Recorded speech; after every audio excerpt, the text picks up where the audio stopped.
साल 1858। युद्ध का मैदान धूल और बारूद से भर चुका था। चारों तरफ तलवारों की टकराहट और तोपों की गड़गड़ाहट सुनाई दे रही थी। दुश्मनों की विशाल सेना के बीच एक वीरांगना अपने घोड़े पर सवार होकर बिजली की तरह दौड़ रही थी। उसकी आंखों में डर नहीं, बल्कि आजादी की आग थी। वह कोई साधारण महिला नहीं थी, वह थी रानी लक्ष्मीबाई, जिनका नाम इतिहास में हमेशा के लिए अमर हो गया। 19 नवंबर 1828 को काशी में एक बच्ची का जन्म हुआ। उसका नाम रखा गया मणिकर्णिका। घर वाले प्यार से उसे मनु बुलाते थे। उनकी माँ का नाम भागीरथी बाई और पिता मोरोपंत तांबे थे। मनु बचपन से ही बाकी बच्चों से अलग थीं। जहाँ दूसरी लड़कियां गुड़ियों से खेलती थीं, वहीं मनु घुड़सवारी सीखती थी। तलवार चलाना, तीरंदाजी करना और युद्ध कला सीखना उन्हें बहुत पसंद था।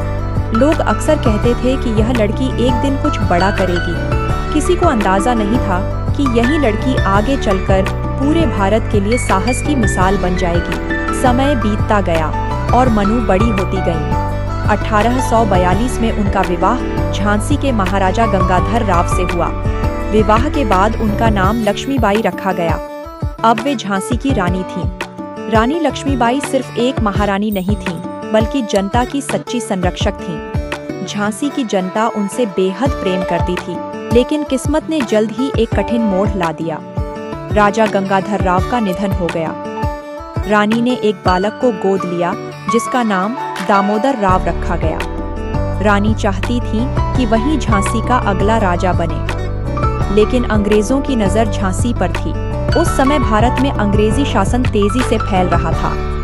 अंग्रेजों ने एक नीति बनाई, जिसके अनुसार यदि किसी राजा का सगा उत्तराधिकारी नहीं हो तो उसका राज्य अंग्रेजों के अधीन कर लिया जाएगा। उन्होंने झांसी पर भी यही नियम लागू करने की कोशिश की। जब अंग्रेज अधिकारियों ने झांसी को सौंपने का आदेश दिया, तब रानी लक्ष्मीबाई ने दृढ़ आवाज में कहा, मैं अपनी झांसी नहीं दूंगी। यह सिर्फ एक वाक्य नहीं था, यह एक चुनौती थी, एक ऐसी चुनौती जिसने अंग्रेजों को हिला दिया। रानी ने हार मानने से इनकार कर दिया।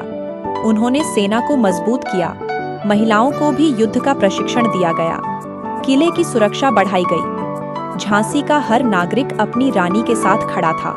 सब जानते थे कि अंग्रेजों की सेना बड़ी और शक्तिशाली है, लेकिन किसी के मन में डर नहीं था, क्योंकि उनके साथ उनकी बहादुर रानी थी। 1857 का विद्रोह शुरू हो चुका था। अंग्रेजों ने झांसी को घेर लिया। तोपों से लगातार हमला होने लगा।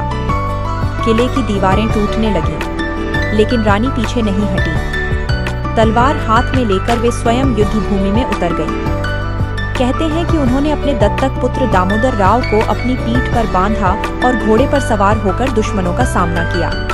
उनकी तलवार बिजली की तरह चल रही थी। अंग्रेज सैनिक हैरान थे।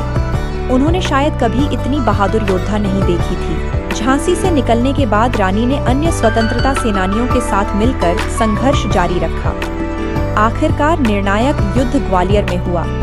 रानी जानती थीं कि यह लड़ाई कठिन है, लेकिन उन्होंने पीछे हटने के बारे में कभी नहीं सोचा।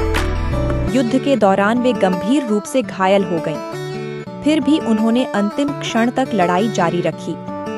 18 जून 1858 को यह महान वीरांगना मातृभूमि के लिए अपना सर्वस्व न्यौछावर कर गई। रानी लक्ष्मीबाई भले ही इस दुनिया से चली गईं, लेकिन उनका साहस अमर हो गया। उनकी कहानी ने लाखों भारतीयों को स्वतंत्रता के लिए लड़ने की प्रेरणा दी। आज भी जब वीरता की बात होती है, तो सबसे पहले झांसी की रानी का नाम लिया जाता है। महान कवयित्री सुभद्रा कुमारी चौहान ने उनके लिए लिखा था, खूब लड़ी मर्दानी, वह तो झांसी वाली रानी थी। एक युवा महिला, एक माँ, एक रानी और एक ऐसी योद्धा जिसने दुनिया की सबसे शक्तिशाली साम्राज्यवादी ताकत को चुनौती दी।